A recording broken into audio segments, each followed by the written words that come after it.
Eye on Health, brought to you by Tallahassee Memorial Healthcare. After a spinal trauma event, the team at Tallahassee Memorial Healthcare treats patients to ensure the best possible outcome so the patients can begin to resume their normal activities as quickly as possible. Here to talk about spinal trauma is Dr. Adam Oliver. Dr. Oliver, when I hear about spinal trauma, I think of broken backs, I think of paralysis. What does the neurosurgeon have to do with that?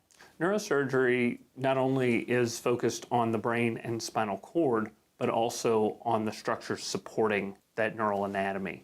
And so the spinal column and the integrity of the spinal column is critical to supporting the spinal cord.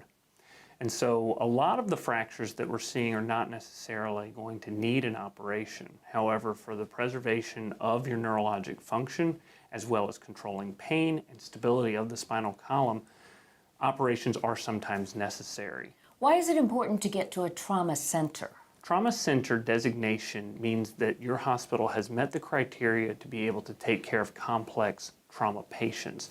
Spine is just part of that. However, the global patient population and all of the problems that come with that trauma, spine is part of it, and being able to get to a place that can handle all of those problems is important in your recovery. What's your best advice on how a person can help avoid spinal trauma? Don't text and drive, don't drink and drive, have your bone density checked, and don't smoke.